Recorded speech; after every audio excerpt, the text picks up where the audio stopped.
You're listening to the LoFi Music Academy podcast, your go-to space for all things lo-fi. Sit back, relax, and let's dive into the world of lo-fi music production. Hi, and welcome to the LoFi Music Academy podcast. I'm Spencer J, your guide through the chilled-out, atmospheric world of lo-fi beats. Today we're diving into one of the most crucial aspects of lo-fi music, creating drum patterns. Lo-fi drums are one of the elements that make this genre so distinct. They're laid back, organic, and often filled with imperfections like vinyl crackle or subtle distortion. But despite their simplicity, creating that perfect lo-fi drum pattern can be a bit tricky, especially if you're used to more polished, tight drum arrangements. So in this episode, we'll cover the basics of lo-fi drum patterns. I'll share some tips on how to capture that signature swing, and I'll walk you through some techniques to add texture and warmth to your beats. Whether you're a beginner or more intermediate, this episode will help you take your lo-fi drum game to the next level. Let's get started. First, let's talk about the foundation of lo-fi drums. A typical lo-fi beat often revolves around a simple drum pattern, usually featuring a slow to mid-tempo rhythm, somewhere between 60 to 90 beats per minute. The goal is to create a relaxed groove that feels loose and slightly imperfect. A common choice for the lo-fi rhythm is the classic boom-bap pattern. You've got your snare on the second and fourth beats, and kicks on the first, fourth and sixth, eighth notes. Maybe some hats or percussion filling in the space. But here's the trick, you don't want your drums to be perfectly quantized. Lo-fi thrives on that human, offbeat feel. So when you lay down your drum hits in your DAW, either slightly nudge them off grid manually or use a swing setting to give them a more natural, laid-back feel. Ableton Live, FL Studio, Logic Pro, and pretty much every DAW has those settings. So find the right amount of swing that fits the vibe you're going for.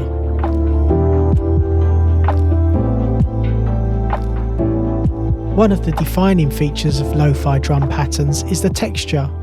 Unlike more polished genres, lo-fi embraces imperfections, whether it's the crackle of vinyl, tape hiss, or even environmental sounds like rain or city noise.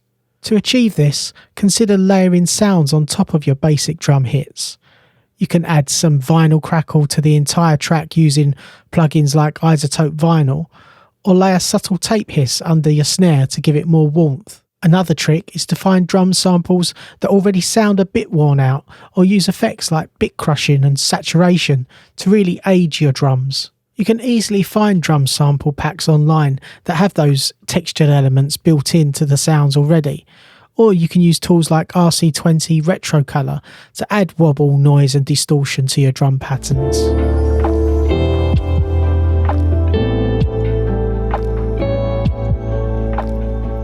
Hi-hats in lo-fi are usually pretty understated. Rather than sharp, clean hi-hats that you'd hear in trap or EDM, lo-fi hats tend to be softer, sometimes even played in half time. One technique that works really well is using ghost notes or subtle offbeat hi-hat hits that aren't too loud but help to fill out the rhythm. Experiment with your velocity levels to keep things feeling human. Maybe your first hi-hat hit is louder than the next, and so on. Another fun thing to try is to add some percussive sounds, like shakers or rim shots, to give the pattern a bit more variety. These little touches can help make your beats sound more interesting, without overwhelming the relaxed vibe of the track.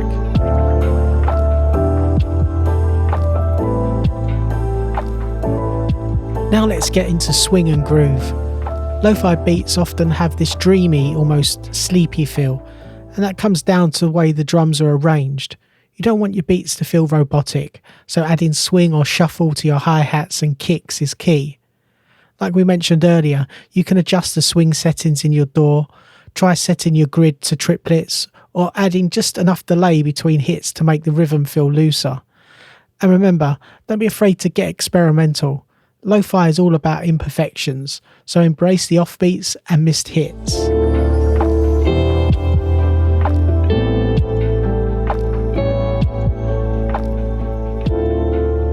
Lastly, let's talk about effects. Reverb and delays are your best friends in lo-fi.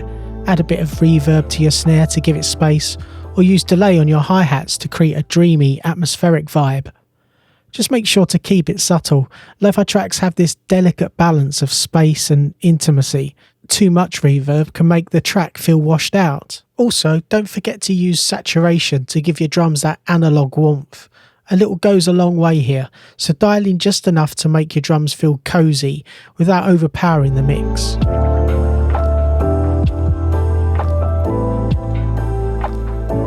That's it for today's episode on creating lo-fi drum patterns. To recap, we talked about the foundation of the drums with laid back offbeat grooves, adding texture through layering, playing with swing, and fine tuning with effects. Remember, lo-fi is all about keeping things simple, but adding those subtle details that make your track feel personal and warm. If you enjoyed this episode, please consider subscribing, leaving a review, or sharing it with fellow music producers who might find it useful. Until next time, keep creating, stay inspired, and remember, it's all about the vibe. Take care and see you in the next episode. Thanks for tuning in to the LoFi Music Academy podcast. If you're ready to start making lo-fi music and want to go even deeper, grab your free guide. Discover the 6 essential steps to create a release-ready lo-fi track from scratch. Whether you're using budget gear in your bedroom or a small home studio, this guide will help you get that polished, dreamy lo-fi sound you're after. Just go to www.lofimusicacademy.com. Until next time, keep creating those laid-back vibes, and don't forget to subscribe for more lo-fi tips and tricks.